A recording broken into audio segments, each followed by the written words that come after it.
It may be the most wonderful time of the year between all of the family get-togethers and whatnot, but there's so much to do and it becomes the busiest. Now, throw a few kids into the mix, schedule they're not used to, food they don't normally eat. You could have a bona fide festive fiasco. You will. Yes. Cue lifestyle expert Angie Campanelli, who's here to help divert any Christmas crisis your kids could throw at you this season. Welcome, Ange. Divert or just kind of distract people? Look over here. So if I were to call this time of year challenging Yes. for parents, would that be an understatement? I think it's challenging, but it's also really fun, right? Like, it's as soon as you have children, every occasion becomes super magical, but it's also very embarrassing. And, challenging is a good one. And we need all the tools we can have. Like, we just fill our toolbox. So we're going to do that today. We're filling your toolbox. Some scenarios. So first up, dinner at someone else's house, and your child hates all food. What do you do? I have one of those. Do you guys have those? I do. Okay, yes. So I usually feed my kids first so that they're not going somewhere starving. That way you avoid the hangry, because a lot of toddlers and young children will have meltdowns if they're hungry. So I make sure they've eaten something they're familiar with before we go. Okay. And then I also am one of those moms who actually packs foods that I know they're gonna eat. Of course, you encourage them to try things, and usually there's like bread at the table or something that they might be familiar with. But I don't think the holidays are the time to really encourage get out there and eat everything that you've never seen before. Yeah. Experimenting isn't necessarily for the Christmas for the holidays. I take a little bit of a different approach, and one of the reasons my kids are a little bit older than yours. Yeah. And so they know that if they're going somewhere, I'm not preparing the food, and they know that if they want to eat, there is food there for them. The only rule is don't make a scene. And they know not to do that. So because they also know if they make a scene, I'm coming for them. We always say the line, "I don't care for any, thank you." Yeah. That's instead nice. of "That's gross." I always say if they're hungry, they'll eat, and otherwise they're going to sit there quietly. My 2-year-old will blatantly put something in his mouth and say yuck, and out it comes. Oh, okay, there you go. So I have to avoid it. Yeah. Okay, so here's another one. You're the one throwing the party. Yes. But your kids aren't reacting well to the strangers in the house. They're not being friendly with other kids. What do you do then when they are not good brand ambassadors for the family brand? I don't know. Neither one of my kids are extremely social. They've never been in daycare, I think, so they do like to play by themselves.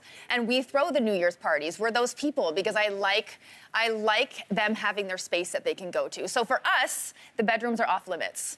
Nobody goes upstairs, and if my kids need a timeout or I can see they're fighting over toys, instead of constantly trying to be that referee, just go to your room, have a little timeout, they recharge the batteries, and they come back down. And it's not necessarily like you're in trouble timeout. It's also like a chill, let's chill out timeout. Yeah, we do that too. We put up some music in my son's room, and then it's a safe spot. Yeah. Yes, safe. We say like it's a do-over. We started this wrong. So why don't you go upstairs, take a deep breath, and then come back down when you think you're ready to start this part of the day over again. And that tends to work. Okay. And letting them know.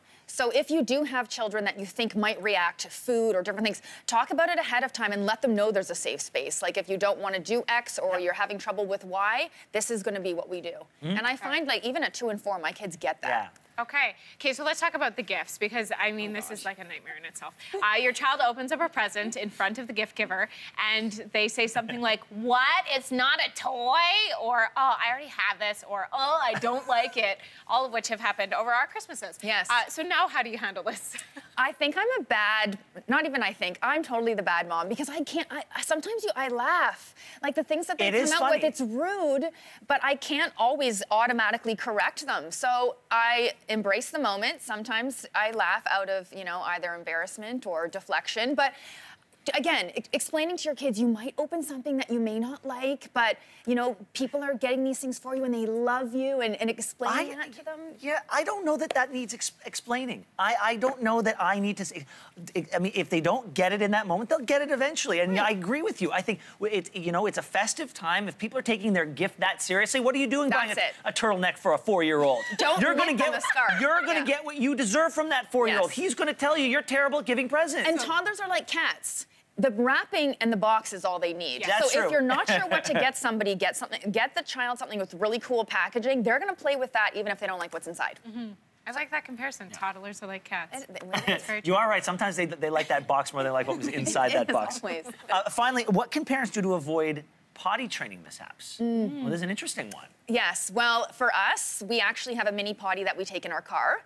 So that's always the safe space, and they know there's a potty they're familiar with. We bring a seat. I know some of these things seem a little ridiculous, but your children, especially mine are 2 and 4, they're still in that phase where if they don't know where the bathroom is or the light's off and it looks dark, they're not going.